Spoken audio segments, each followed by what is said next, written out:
اللہم صلی علی محمد وعلی آل محمد کما صلیت علی ابراہیم وعلی آل ابراہیم انک حمید مجید اللہم بارک علی محمد وعلی آل محمد کما بارکت علی ابراہیم وعلی آل ابراہیم انک حمید مجید۔ آج کا ہمارا بہت امپورٹنٹ ٹاپک ہے خوابوں کا بیان۔ اس کا اگر آج کمپلیٹ ہوا تو انشاءاللہ کمپلیٹ کر لیں گے، ورنہ پھر کل بھی انشاءاللہ اس کو تھوڑا سا رکھیں گے۔ آپ خواب ہے کیا چیز؟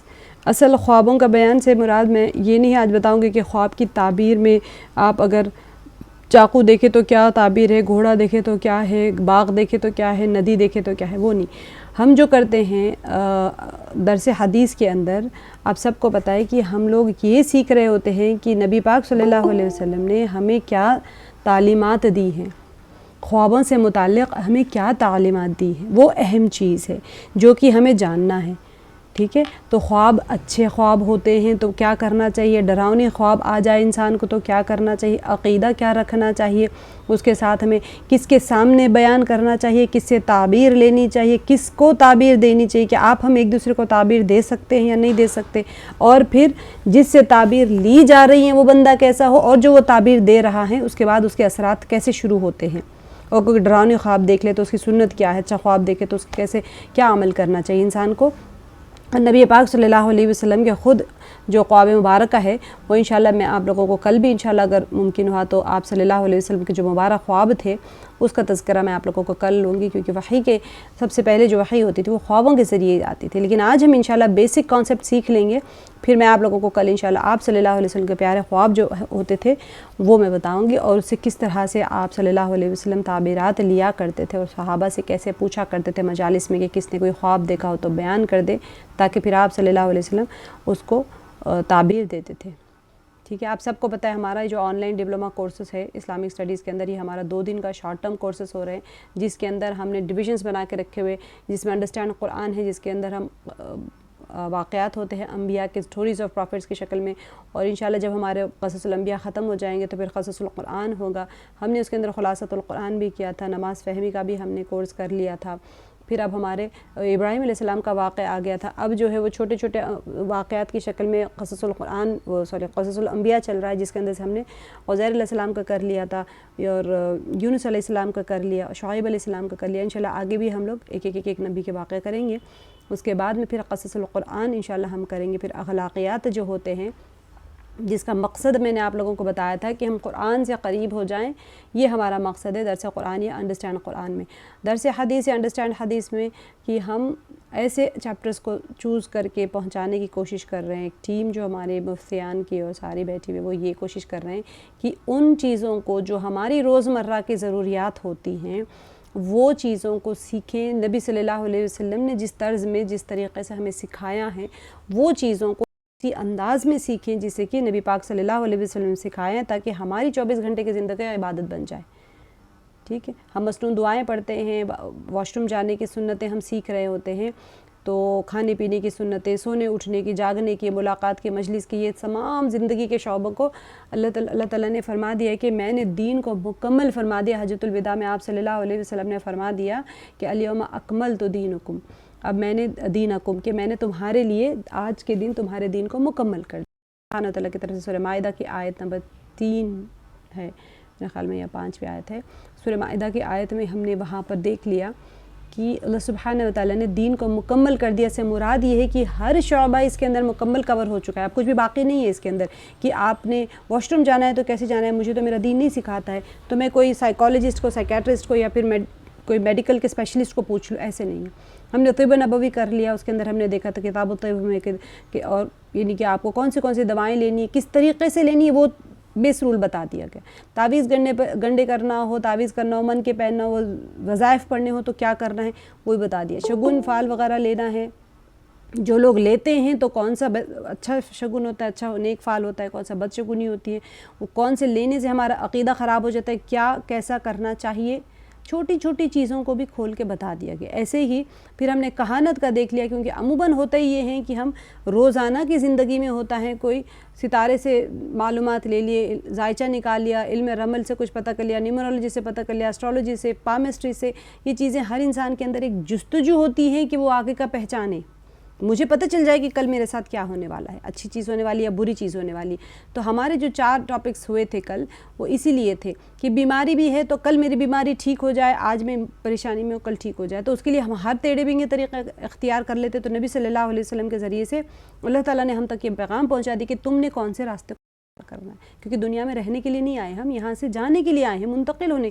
ہمارا بس اسٹاپ کی طرح، ٹرین اسٹیشن کی طرح، ریلوے اسٹیشن کی طرح ہے یا ایئرپورٹ کی طرح ہے. ایئرپورٹ پہ کوئی انسان اپنا بستر بوریا بستر لگا کے سو نہیں جاتا وہاں پر.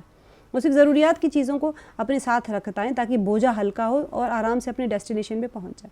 تو حدیث درس حدیث کے اندر ہم یہ ساری چیزوں کو سیکھ رہے ہیں. ایسے ہی ہمارا انڈرسٹینڈ فقہ ہے، درس فقہ، اس کے اندر ہم نے وضو کو کر لیا تھا.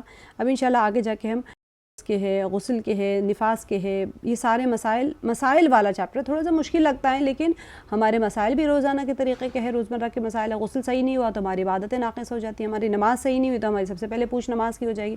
نماز کو کھولنے والی چابی ہماری نماز وضو ہے. وضو کے لیے ہمیں پاکی ناپاکی کا پتہ چلنا چاہیے، کون سا پانی پاک ہے، کون سا کپڑا پاک ہے، کس حالت میں. آپ نے وضو کر لیا، سب کچھ کر لیا، آپ کا کپڑا ہی ناپاک ہے، آپ کو نہیں پتہ کہ اس حالت میں آپ نماز پڑھ سکتے یا نہیں، طواف کر سکتے یا نہیں کر سکتے، قرآن پاک کو کس حالت میں ہاتھ لگانا ہے. یہ ساری چیزیں ہماری فقہ کے اندر آ جاتی ہیں. تو وہ ہم انشاءاللہ کریں. ایسے ہی ساری چیزوں کو سمجھنے کے لیے پھر ابھی جو ضرورت پڑتی ہے وہ اس کے لیے ہم کوشش کر رہے ہیں کہ قرآن پاک کے اندر ہم زیادہ سے زیادہ سیکھنے کی کوشش کریں تو ہم انڈرسٹینڈ قرآن کریں. تو یہ 4 شعبے ہم جو چنے گئے ہیں وہ اسی وجہ سے چنے گئے کہ آپ سب کے لیے آسانی کے ساتھ ایک پیلیٹیبل فارم میں دین آپ تک پہنچ سکے. بہت آسانی کے ساتھ 2 دن کے شارٹ ٹرم کورسز ہے. آپ نے جو کر لیا پیچھے اس کا آگے کے ساتھ کوئی کنیکشن نہیں ہوتا ہے. آگے کے ہر چیپٹر اپنا ایک وجود رکھتا ہے. تو انشاءاللہ کوشش کریے کہ خود بھی جڑیں اور زیادہ لوگوں کو بھی جوڑنے کی کوشش کریں. آج ہمارا جو موضوع ہے وہ خوابوں سے ریلیٹڈ ہے. تو ہم روز خواب دیکھتے ہیں، ہر بندہ دیکھتا ہے. سو جائیں تو ظاہر سی بات ہے نیند آئے گی تو خواب بھی آئے گا. کسی کو نہیں آتے، کسی کو آتے، کسی کو بہت زیادہ خواب آتے، کسی کو بالکل نہیں آتے. کسی کو عادت ہوتی ہے پریشان کن خواب آتے، کسی کو سانپ آ گیا، بچھو آ گیا، سپلک آ گئی، پتہ نہیں عجیب سی چیزیں بھی آتی ہیں. ان کی تعبیر لینے کے فکر میں رہتے، خط لکھ کے تعبیر پوچھتے، فلاں کو پوچھا، ان کو پوچھا، ان کو پوچھا. تو ہمیں پتہ چلنا چاہیے کہ اس طرح کے خواب، ڈراؤنے خواب جب آتے ہیں تو کیا کرنا چاہیے. کسی کو بہت اچھے خواب آتے ہیں، بشارتیں والے خواب آتے ہیں، تو پھر وہ بھی کسی کے سامنے سنا دیتے ہیں. تو کب کیا کرنا ہے آج ہم انشاءاللہ اس کو سیکھیں گے کہ خوابوں کے ساتھ میں ہماری دنیا کیسی چلتی ہیں، اور خواب جو ہوتے ہیں اس کی حقیقت بھی ہے یا نہیں ہے. وہ اصل بات یہ ہے کہ لوگ کہتے ہیں بھئی خواب تو کچھ نہیں ہوتا، جو آپ دن بھر سوچ رہے تھے وہی خواب آ گیا. تو اس کو دیکھ لیتے ہیں آج انشاءاللہ ہم کہ خواب کی کتنے قسمیں ہیں وہ ہم دیکھ لیتے ہیں. کہ اللہ تعالیٰ انسان کے دماغ میں نیند کی حالت میں بھی اسی طرح علوم ڈال دیتے ہیں جس طرح کے بیداری کی حالت میں ڈالتے ہیں. انسان سو جاتا ہے لیکن علوم اس کے سینے کے اوپر جسے منتقل ہو رہے ہوتے ہیں، اسے نیند میں چاہے بیداری میں ہمیشہ. اب دیکھیں بیداری میں کون سے علوم ملتے رہتے ہیں. آنکھ دیکھ رہی ہوتی ہے، سیکھ رہا ہوتا ہے، سن رہا ہوتا ہے تو بھی سیکھ رہا ہوتا ہے، ہر چیز کے ذریعے وہ سیکھ رہا ہوتا ہے. جیسے وہ سو گیا تو سب شٹ ڈاؤن ہو گئے نا، سارا سسٹم شٹ ڈاؤن ہو گیا. دماغ تو چل رہا ہوتا ہے، دل تو چل رہا ہوتا ہے، تو القاء ہو رہے ہوتے ہیں اس کے اوپر علوم. تو پھر ایسے ہی اللہ سبحانہ وتعالیٰ نیند کی حالت میں بھی ویسے ہی اس کے اوپر علوم ڈالتے ہیں جیسے کہ بیداری کی حالت میں ڈالتے ہیں. تو نیند کی حالت میں انسان جو کچھ دیکھتا ہے اس کو خواب کہتے ہیں. اب خواب کی پہلی قسم تو 3 قسم کے ہوتے ہیں. پہلی قسم تو محض خیال ہے، جیسے کہ انسان دن بھر انسان ہے، گھومتا پھرتا رہتا ہے، پھر ٹھیک ہے. اب اس میں کیا ہو جاتا ہے، گھومنے پھرنے کی وجہ سے آنکھوں سے مختلف چیزیں وہ دیکھتا رہتا ہے، اور رات کو خواب میں وہی چیزیں متشکل ہو کر آتی ہیں. اس کو وہی فارم نظر گھوم رہا ہوتا ہے، وہی نظر آ جاتی ہے، کیونکہ دل و دماغ پر انہی اشیاء کا ایک نقشہ چھایا ہوا رہتا ہے. دن بھر جو دیکھا رات میں وہی آ گیا. یہ ایک پہلی قسم ہے خواب کی. دوسری قسم ہے خواب کی اضغاث و احلام. ٹھیک ہے، یہ وہ ڈراؤنے اور ہیبت ناک اور پراگندہ خواب ہوتے ہیں جو شیطانی اثرات کے عکس ہوتے ہیں. اثرات سے آپ یہ نہ لے لیں کہ بھئی کسی کو اثرات ہو گئے تھے، پتہ نہیں جن چڑھا لے، وہ چیز نہیں ہوتی. شیاطین جو دیکھیں، سب سے اہم چیز جو سمجھنے والی ہوتی ہے نا، ہمارے نزدیک اثرات کہتے ہی پتہ نہیں کہاں 3rd dimension 4th dimension 8th dimension میں ہمارا دماغ جانا شروع ہو جاتا ہے. ایسی چیز اثر کو اثر ہی کہیں گے نا. بھئی آپ بارش میں جا کے آگے تو بارش کی سردی کے اثرات ہوتے ہیں، تو کیا اس کے اوپر سردی کی بھی کوئی جن شیاطین ہوتی ہے کہ سردی کا اثرات ہو جائے؟ تو گرمی ہوتی ہے، گرمی کا اثر یہ ہوتا ہے کہ پسینے چھوٹ رہے ہوتے ہیں آپ کو، ہم کہتے ہیں بہت زیادہ گرمی ہو رہی ہے، حبس کا اثر ہے. باہر ہیومڈ ہو گیا ہے تو بہت تکلیف ہو رہی ہے، اے سی لگاؤ، کولر لگاؤ یا پھر جا کے نہا لیتے. بھوک لگ رہی ہے تو بھوک کا اثر یہ ہوتا ہے کہ پیٹ میں گڑ گڑ ہوتا ہے، انسان کہتا ہے ابھی بڑی بڑی چکر آ رہی ہیں، اس کے اثرات ہوتے ہیں بھوک کے کہ انسان کو چکر آتی ہے، نڈھالی ہو جاتی ہے بیٹھ. ایسے ہی شیاطینی اثرات جو ہوتے ہیں وہ اس کو خواب کی شکل میں ڈراؤنی چیزیں نظر آ رہی ہوتی ہے. تو اس کا مطلب یہ نہیں کہ وہ جن زدہ اثرات کا، تو اس کا ایفیکٹ جسے ہم کہتے ہیں، ٹھیک ہے. تو اس کو کہتے ہیں اضغاث و احلام. جیسے یوسف علیہ السلام نے خواب دیکھا تھا تو کہا کہ بھئی انہوں نے کوئی ایسی آپ کو خواب آ گیا، اس کا کوئی وہ نہیں ہوتی، کوئی تعبیر نہیں ہوتی. تو وہ چیز یوسف علیہ السلام کے مصر کا جو بادشاہ تھا جس نے دیکھا تھا کہ 7 موٹی موٹی پتلی اونٹنیاں، فربا اونٹنیاں موٹی گائیں، پتلی گائیں موٹی گایوں کو کھا رہی ہیں، ایک دانہ اس میں سے 700 دانے نکل آئے. وہ بادشاہ نے، مصر کے بادشاہ نے جو خواب دیکھا تھا اس کی تعبیر ہی کوئی نہیں دے پا رہے تھے. کو سب کہتے تھے نہیں بھئی یہ تو ایسے ہی خواب ہے آپ کے، اس کا کوئی محمل خواب ہے، اس کا کوئی ترجمہ، کوئی تعبیر نہیں ہوتی ہے. تو یہ خواب جو ہوتے ہیں جو شیاطینی خواب ہوتے ہیں، ٹھیک ہے. یہ دوسری قسم ہے. پہلی تو آپ کو جو دیکھ رہے ہیں ادھر ادھر دیکھ رہے ہیں، آنکھیں جس کے اوپر پڑی وہ نظر آ گیا. دوسری چیز وہ ہے جو آپ کو اس طرح کے احلام جو ہوتے ہیں کوئی شیاطین خواب ہوتے ہیں. تیسرا خواب کی جو تیسری قسم ہے وہ خواب ہیں جو مومن کو من جانب اللہ ہوتے ہیں اور بشارت اور بھلائی اور بہتری کو ظاہر کرتے ہیں. بشارتیں ہوتی ہیں، کسی نے دیکھ لیا حرم چلے گئے، مکہ چلے گئے، مدینے چلے گئے، ساری اچھی اچھی خواب جو آتی ہیں. تو اسی قسم کو رؤیا صالحہ کہتے ہیں. یہ جو خواب رؤیا کہتے ہیں دیکھنے کو، کوئی چیز کو جو دیکھتا ہے انسان، خواب آنکھوں سے دیکھنے کو رؤیا کہتے ہیں. اب اس قسم کے جو اچھے بشارت والے خواب آتے ہیں، بہتری کو ظاہر کرنے والے، اس کو ہم کہتے ہیں رؤیا صالحہ، نیک خواب، ٹھیک ہے. اب اس کی حقیقت یہ ہے کہ اللہ تعالیٰ کسی بندے کے دل و دماغ میں علم اور معرفت کا ایک نور پیدا کر دیتے ہیں. اس لیے وہ خواب میں ان چیزوں کو ایسا ہی ادراک کرتا ہے، ایسا ہی ادراک اس کو کیچ کرتا ہے جس طرح سے بیداری میں ادراک کرتا ہے. آپ دن میں قرآن پاک کا پڑھ رہے ہیں، تلاوت کر رہے ہیں، تو آپ ہوش و آواز میں قرآن پاک کی تلاوت کرتے ہیں. جس کے سینے کے اوپر اللہ تعالیٰ علوم اور معرفت کھولنا ہے، وہ خواب میں بھی ویسے ہی عبارت کی آپ پڑھ رہے ہوتے ہیں. اور جو اولیاء اللہ ہوتے ہیں، جو بڑے نیک بندے ہوتے ہیں، ان کو ایسے ہی کے ذریعے سے بہت ساری چیزیں ان کے اوپر کھولی جاتی ہیں. تو یہ چیز جیسے وہ جاگتے میں ادراک کرتے ہیں، کوئی چیز کو سمجھتے ہیں، دیکھتے ہیں، سمجھتے ہیں، کیچ کرتے ہیں اس کو، اس طرح وہ خواب میں بھی ان کا وہی حال ہوتا ہے. تو آئندہ وقوع پذیر ہونے والے جتنے واقعات کی طرف اشارہ ہوتا ہے یہ بھی ایسے ہی ہو جاتا ہے، ٹھیک ہے. کہ انسان جب اب بیداری میں ادراک کرتا ہے تو یہ کیا ہو گیا، آئندہ آنے والے کوئی واقعہ ہوتا ہے تو ویسے واقعات کی طرف اشارہ ہوتا ہے. کہیں طوفان آنے والا ہوتا ہے، کسی کو خواب آ جاتا ہے، وہ بچا لیتے لوگوں کو بھی. کوئی بلا آنے والی ہوتی ہے، کسی کو خواب کے ذریعے سے پتہ چل جاتا ہے کوئی بلا آنے والی. تو اس کا مطلب یہ نہیں کہ آپ ڈر کے بیٹھ جائیں بلا آ رہی ہے، آپ کو حفاظت کے لیے بتایا جاتا ہے، اپنی حفاظت کے انتظامات کر لیں، ٹھیک ہے. کبھی اشارہ انتہائی خفی ہوتے ہیں، ایسے نہیں کہ ایک دم ظاہری اشارہ ہو جا رہا ہے، صرف ماہرین اس کی تعبیر کو سمجھ سکتے ہیں. اور کبھی اتنا واضح ہوتا ہے کہ ہر کس و ناقص کو سمجھ میں آ جاتا ہے. بارش کا طوفان کا آپ کو دکھ رہا ہے تو آپ کو پتہ چل جاتا ہے بھئی طوفان نظر آیا ہے، تو استغفار کر لیں گے، مساجد میں دعائیں کر لیں گے. اللہ سبحانہ تعالیٰ گناہوں کی وجہ سے عذاب لاتے ہیں تو گناہوں سے بچنے کے لیے انسان وہ ساری چیزیں کر لیتا ہے، بچ جاتا ہے. لیکن کبھی کبھی وہ تو واضح خواب ہے، لیکن کبھی کبھی خواب جو دکھایا جاتا ہے وہ اتنا خفی ہوتا ہے کہ انسان کو سمجھ نہیں آتا. وہ جو خفی مطلب کہ چیز چھپی ہوئی ہوتی ہے، پردوں میں ہوتی ہے، کہ اتنا کچھ اس طرح کا نظر آتا ہے خواب کہ آپ کو سمجھ نہیں آ رہا ہوتا ہے کہ کیا مطلب ہے اس خواب کا. تو ماہرین بتا سکتے ہیں اس کو. دیکھیں اب خوابوں کی تعبیر کے سب سے بڑے امام جو تھے وہ حضرت یوسف علیہ السلام گزرے، لیکن امت محمدیہ صلی اللہ علیہ وسلم کے اندر بھی خوابوں کے سب سے بڑے امام علامہ محمد ابن سیرین رحمۃ اللہ علیہ گزرے ہیں، ٹھیک ہے. آپ نے سب نے نام سنا ہوگا علامہ محمد ابن سیرین. آپ دیکھتے ہوں گے نیٹ کے اوپر جا کے خواب کی تعبیر دیکھیں، ابن سیرین رحمۃ اللہ علیہ کی ہوتی ہے. خواب کی تعبیر کیسے ہوتی ہیں، علی رجل طائر، ٹھیک ہے. رجل کہتے ہیں پیر کو، طائر پرندہ، پرندے کے پیروں کے اوپر اس کی تعبیر ہوتی ہے. کیا ہوتا ہے اس کے اندر اصل میں کہ جس نے جس طرح بنا دیا اسی طرح تعبیر وقوع پذیر ہو جاتی ہے. لیکن اس کے باوجود تعبیر خواب کے کچھ اصول بھی ہوتے ہیں. یہ بہت امپورٹنٹ چیز جو آپ کو ہے کہ اعلیٰ رجل طائر، یعنی کہ آپ کا خواب چاہے بشارتی خواب ہو چاہے احلام ہو، آپ کا خواب ایسا ہے گویا کہ پرندوں کے پیروں کے اوپر ہے، رجل کہتے ہیں پیر کو. کیوں پرندوں کے پیر؟ جیسے ہی پرندوں کے پیر پہ کوئی چیز ٹکتی ہے، جیسے ہی پرندہ اڑا وہ گر گئی.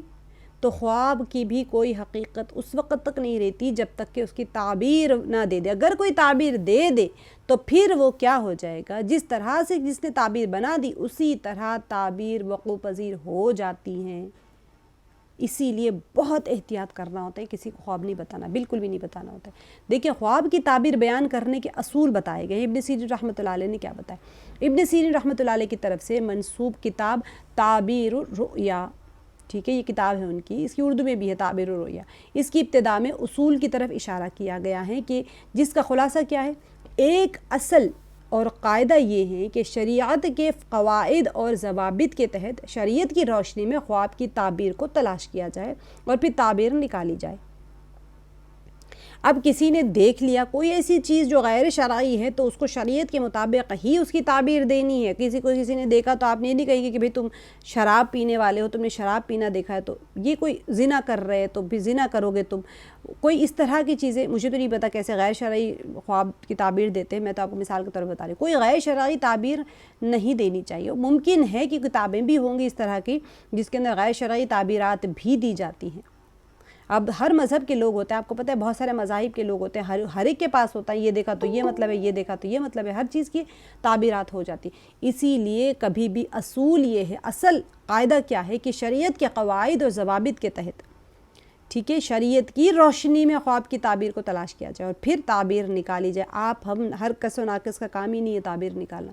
دوسرا اصل یہ ہے کہ قرآن کی کسی آیت یا حدیث کے الفاظ کو دیکھ کر اس کی روشنی میں تعبیر نکالی جائے، جو آپ کے اور ہمارے بس کی بات ہے نہیں ہے. تیسرا اصول کیا ہے کہ عربی لغت سے استفادہ کر کے اس کی مدد سے تعبیر نکالی جائے. یہی وجہ ہے کہ خواب کی تعبیر ایسے آدمی سے معلوم کرنا چاہیے جو خواب دیکھنے والے کا خیر خواہ بھی ہو اور تعبیر نکالنے اور قواعد کا ماہر بھی ہو. آپ کا خیر خواہ نہیں ہے کوئی بندہ، آپ نے بہت اچھا خواب دیکھا، اس نے غلط تعبیر دے دی، تمہارا تو بڑا نقصان ہو جائے گا، تمہارے تو بچے مر جائیں گے، تمہارا تو گھر لوٹ پٹ جائے گا، تمہارے گھر میں تو بلائیں آ جائیں گی. جیسے ہی اس بندے نے تعبیر دے دی ہے تو وہ جو پرندوں کے پیروں کے اوپر خواب تھا معلق، اس کی تعبیر جیسے ہی اس نے دے دی تو وہ وقوع پذیر ہونا شروع ہو جاتا ہے. بہت امپورٹنٹ چیز ہے. ہم کبھی کبھی اپنے خوابوں کو کسی کے سامنے سنا دیتے ہیں، وہ تعبیر دے دیتے ہیں، ہماری زندگی خراب ہونی شروع ہو جاتی ہے. ہم سوچتے ہیں پتہ نہیں کیا ہوا، کس نے کیا جادو کروا دیا، کس کی نظر لگ گئی، کون حاسد ہمارے گھر میں نیمبو ڈال کے چلا گیا، رائی ڈال کے چلا گیا، مرچیں ڈال کے چلا گیا. آپ نے کوئی خواب کسی کے سامنے سنا دیا، اس بے وقوف نے تعبیر دے دی، اس کا اثر شروع ہو جاتا ہے. اکثر ہوتے ہیں یہ چیزیں. خواب کی شرعی حیثیت یہ ہے کہ انبیاء کرام کے خواب وحی خفی کا ذریعہ یا پھر اس درجے کو وہ درجہ رکھتے ہیں. انبیاء کے خواب جو ہوتے ہیں وحی جو ہوتی ہے من جانب اللہ وحی نازل ہوتی ہے، وہ وحی خفی کا ذریعہ درجہ رکھتے ہیں.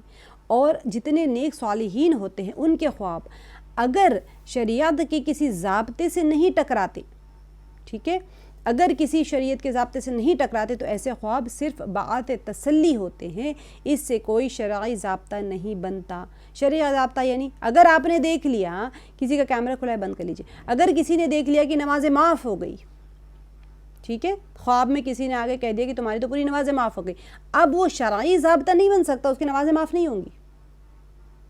ٹھیک ہے، شرعی ضابطہ کبھی بھی نہیں بن سکتا خواب. احادیث میں سچے خوابوں کو کیا کہا جاتا ہے؟ مبشرات سے یاد کیا جاتا ہے. مبشرات کہتے ہیں جو سچے خواب ہوتے ہیں. بہت سارے ہمارے لوگ ہیں ماشاءاللہ خواب دیکھتے ہیں وہ سچ ہو جاتے ہیں. بہت سارے لوگوں کو سچے خواب آتے ہیں، اس میں کوئی وہ نہیں ہے، دو رائے نہیں ہے، سچے خواب آتے ہیں. بہت سارے لوگوں کو نہیں بتاتے ہیں کسی کو تب بھی سچے خواب آتے ہیں، اس کو ہم کہتے ہیں مبشرات. لیکن جو نیک اور صالح بندے ہوتے ہیں، اور خواب کبھی بھی حجت نہیں بن سکتا. آپ نے غیر شرعی چیز دیکھ لی ہے خواب میں، اب سب کے لیے لاگو نہیں ہو جائے گی. میں نے دیکھا ہے سب کے لیے نماز معاف ہو گئی، آپ کہہ دیے تو نماز سب کی معاف نہیں ہو جائے گی. ٹھیک ہے، تو یہ چیز بہت امپورٹنٹ ہوتی ہے. اب لوگ کیا کرتے ہیں، خواب دیکھ لیتے ہیں جا کے یوٹیوب پہ ہر جگہ، انہوں نے خواب دیکھا ہے دجال 2 سال میں نکل جائے گا، یہ سال مہدی علیہ السلام آ گئے، تو وہ کبھی بھی وہ سب کے لیے نہیں ہوگا، ضابطہ نہیں بن جائے گا ہر ایک کے لیے شرعی ضابطہ. سچے خواب مبشرات ہے. دیکھیں حدیث مبارکہ عن ابی ہریرہ رضی اللہ عنہ قال قال رسول اللہ صلی اللہ علیہ وسلم لم يبقى من النبوة الا المبشرات قالوا وما المبشرات قال الرؤيا صالحة رواہ البخاری. اب یہاں پر دیکھیں حضرت ابو ہریرہ رضی اللہ عنہ کہتے ہیں کہ رسول کریم صلی اللہ علیہ وسلم نے فرمایا کہ نبوت کے آثار میں سے کچھ باقی نہیں رہا ہے علاوہ مبشرات کے، کوئی نبوت کے آثار باقی نہیں ہے سوائے مبشرات کے۔ تو صحابہ نے یہ سن کر عرض کیا کہ مبشرات سے کیا مراد ہے؟ تو آپ صلی اللہ علیہ وسلم نے فرمایا کہ اچھے خواب، ٹھیک ہے، یہ بخاری شریف کی حدیث مبارکہ۔ اور امام مالک رحمۃ اللہ علیہ کی روایت میں یہ اضافہ ہے کہ مسلمان آدمی خود خواب دیکھے یا اس کے بارے میں دیکھا جائے۔ اب دیکھیں اس کی تشریح سمجھنے کی کوشش کریں کہ مبشرات کیا چیز ہوتی ہیں۔ یہ بشارت سے ہے، خوشخبری کے معنی ہیں، یعنی نبوت کا دروازہ اب بند ہو گیا ہے، نبی آخر الزمان صلی اللہ علیہ وسلم کے بعد اب کوئی نبی آنے والے نہیں ہیں، لہٰذا آسمانی وحی جو ہوتی ہے، آسمان سے وحی کا نزول ختم۔ قادیانیوں کا جو سب سے بڑا مسئلہ ہے، آپ اس کو سمجھنے کی کوشش کریں، وہ کہتے ہیں خواب کے ذریعے سے وحی آ رہی ہیں، تو ختم، یعنی نبی صلی اللہ علیہ وسلم کوئی نہیں آنے، آسمانی وحی کا نزول ختم ہو گیا، اب خواب کی صورت میں صرف بشارتیں رہ گئی ہیں، خوشخبریاں رہ گئی ہیں، ٹھیک ہے۔ خواب میں چونکہ غالب عنصر بشارت کی ہوتی ہیں، اس لیے بطور غلبہ اس غالب حیثیت کو مطلقاً مبشرات قرار دیا گیا، کیونکہ اس کے اندر جو خواب کا جو اصل جو غالب عنصر ہوتا ہے، اس کا جو جز ہوتا ہے، عنصر یعنی کہ پار آف اٹ، ہمارے جو عناصر ہوتے ہیں، عناصر اربعہ سے ہم بنے، کیا بنے عناصر اربعہ سے؟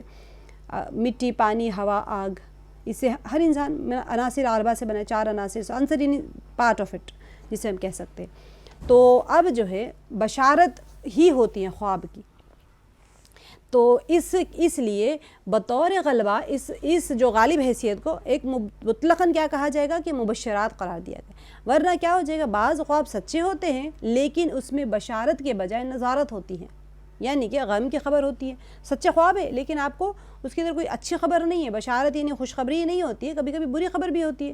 تو اسی وجہ سے بعض علماء نے کہا ہے کہ یہاں مبشرات سے خبر مراد ہے، خوشخبری مراد نہیں ہے، چاہے اچھے خواب ہو چاہے برے خواب ہو، اس سے خبر مراد ہے، ٹھیک ہے، چاہے وہ بشارت پر مشتمل ہو یا پھر کوئی بری خبر کے اوپر مشتمل ہو جائے، انسان خواب دیکھ رہا ہے تو یہ، لیکن ہے کہ یہ سچے خواب جو ہوتے ہیں وہ مبشرات ہوتے ہیں، یعنی کہ خبر ہوتی ہے، کسی طریقے کی اچھی خبر ہو چاہے بری خبر ہو، کچھ بھی ہو، لیکن مبشرات ہوتے ہیں۔ دیکھیے سچا خواب نبوت کا 46واں حصہ یعنی 46th پارٹ آف نبوت۔ تو عن انس رضی اللہ عنہ قال قال رسول اللہ صلی اللہ علیہ وسلم الرؤیا الصالحۃ جزء من 46 جزء من النبوہ۔ یہ بخاری اور حدیث مسلم دونوں کی حدیث مبارکہ ہے، متفقون علیہ۔ انس رضی اللہ عنہ کہتے ہیں کہ رسول کریم صلی اللہ علیہ وسلم نے فرمایا کہ اچھا خواب نبوت کے 46ویں حصوں میں سے ایک حصہ ہے۔ دیکھیں اب جزء من 46 جو کہا گیا ہے، یعنی سچے خواب نبوت کا 46واں حصہ ہے، کیوں کہا گیا ہے؟ یہاں پر یہ سوال ہے کہ بعض روایات میں زیر بحث یہ جو بات آئی ہے، بعض روایت میں کیا ہے 46 پارٹ آ گیا ہے، بعض روایت میں آیا ہے کہ 26 پارٹ ہے، اور بعض روایت میں آئے ہیں کہ 24 پارٹ ہے نبوت کا پروپورشن، یہ جو جز بتایا گیا ہے، کبھی بعض میں آیا ہے کہ 76 پارٹ ہے، 76 پارٹ آف نبوت۔ تو اس کا جواب یہ ہے کہ ایک جواب تو وہی معروف جواب ہے کہ اعداد میں آپ کوئی بھی پارٹ ہو سکتا ہے لیکن وہ پارٹ آف نبوت ہی ہے، تو کیا ہو جاتا ہے عدد جو ہوتی تھوڑی عدد زیادہ میں شمار ہو جاتے ہیں، اگر آپ 76 بھی کہیں تو اس کے اندر کے جتنے بھی نمبرز ہوں گے سب اس میں شمار ہو جاتے ہیں، یہ ایک بات ہو گئی۔ دوسرا جواب یہ ہے کہ محدثین نے جو جواب دیا، سمجھنے کی بات ہوتی ہے، کہیں کہیں آپ جب بیٹھیں گے آپ کو لگے گا ارے بھائی ہم نے تو یہاں پر سنا تھا 46 پارٹ باجی نے کہا تھا، یہاں تو 76 پارٹ لکھا، یہاں پر 20، تو آپ کو بیس رول پتہ ہونا چاہیے کہ کسی عدد میں یہاں پر حصر بیان کرنا اور تعین اور تحدید بیان کرنا مقصود نہیں، یہ نہیں کہ ابھی اتنا ہی ہے اتنا ہی ہے، یہ مقصد نہیں ہے آپ کو پارٹ آف اٹ بیان کرنا، بلکہ مقصد کیا ہے؟ اب یہاں پر مقصد یہ ہے کہ اس کی کثرت بتانا ہے، ٹھیک ہے، باقی خاص جو تعداد ہے اس کا ذکر کرنا ہے، یہ شریعت کے اسرار میں سے ہے۔ اسرار کہتے ہیں چھپی ہوئی چیز کو، ٹھیک ہے، جو چھپی سر جو کہتے ہیں، سر چھپی ہوئی چیز کو کہتے ہیں، تو یہ شریعت کے بعض چھپی ہوئی چیزیں ہوتی ہیں جو ایسے کھل کے نہیں آتی ہیں، سب کو سمجھ میں بھی نہیں آتی اور سب کو کھلی بھی نہیں جاتی، لیکن سمجھنے کے لیے اتنا کافی ہو جاتا ہے کہ ہاں پارٹ آف دا نبوت ہے، ٹھیک ہے۔ اب یہاں پر